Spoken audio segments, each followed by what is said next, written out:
Interest rates and inventory are up, demand is down, so why haven't we seen the housing market crash yet? Well, we're going to go over the two main reasons this hasn't happened in today's episode. Hi, I'm Josh Alexander and your host of Orange County Housing Market News, your one-stop shop for all things Orange County real estate. So like I said on today's episode, we're going to be looking at why home prices are not falling, even though it seems like the housing market is slowing down dramatically. So let's go ahead and get into it.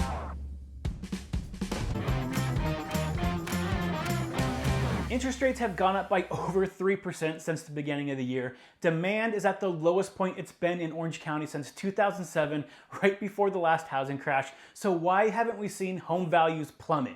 Well, it has everything to do with supply. So let me go ahead and explain. So right now in Orange County, we have 65% less homes on the market than we typically do during a normal year before COVID.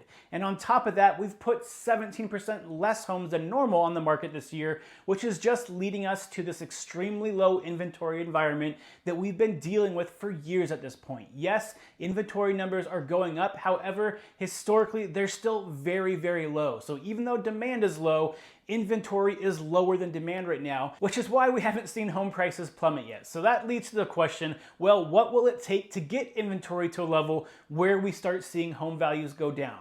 Well, there's two main ways to do that. Number one is we start seeing more homes hit the market. So sellers have to put their houses on the market faster than they have before. And right now, the data is showing that's just not going to happen for two big reasons. Number one, people are staying in their homes longer. As the years go on, every single year, people are starting to stay in their homes longer and not moving as frequently. And on top of that, especially compared to 2007, people are no longer underwater on their homes. So there's not this giant amount of homes hitting the market that are based on forced sales, which means they just couldn't afford their mortgage payment and they had to sell their home.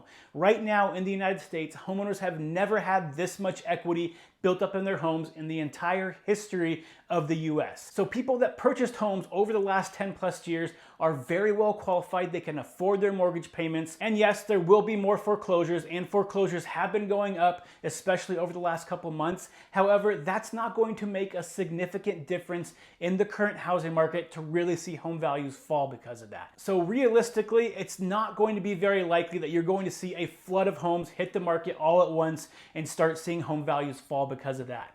The only other way that you're going to see home values start to fall has to do with interest rates. So if you follow this channel, you'll know that in the middle of June, we had the high interest rate of 6.28%, but ever since then, it started to go back down. And over the last 2 months, for the most part, it's been hovering between 5 and 5.5%. Now, back in June, when we did see that interest rate spike, we did see demand plummet. We started seeing inventory build on the market at a much quicker pace than it used to, which is why when these new numbers for July just came out showing we've seen 30 to 40% drops in the amount of home sales in the US, it has a lot to do with those very high interest rates in June, because people that are looking for homes in June are typically closing on those homes in July. So that's one of the reasons we saw such a significant decrease in the housing market activity over the month of July. But the problem is, ever since June, we saw those interest rates drop back down. And when they did, we saw the market start to calm back down again. And over the last couple weeks, we've actually seen the market in Orange County get a little bit hotter as inventory continues to drop, which is normal for this time of year. As people go back to school,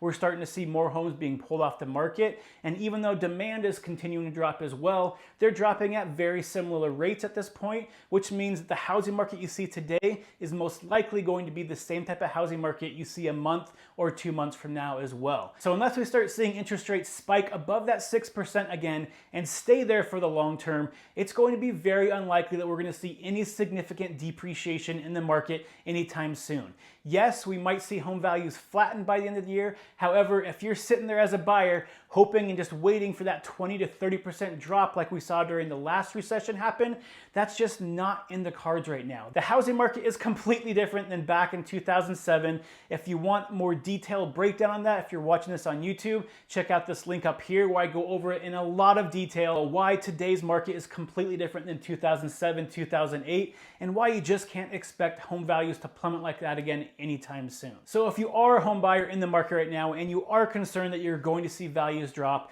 one of the biggest things that you should be watching is interest rates. If interest rates start going up and stay there, then you can start seeing home values fall maybe by 1% or 2%. Again, we're not going to see a dramatic decrease like we did last time. However, the biggest thing for you to remember if you are a buyer right now is that if you're placing offers, you need to do a very thorough job of looking at the comparable sales to make sure that you're not overpaying for a house. So make sure you're working with an agent that's taking the time to go over the comps in detail with you. That way you know you're paying fair market value for the house and you're not overpaying in today's market. So I hope this information was valuable to you. If you did find it helpful, would you please hit that like, subscribe, and that share button below if you know anybody else that might find this information useful? I would really appreciate it. And until next time, stay healthy, stay happy, and I'll see you on the next show.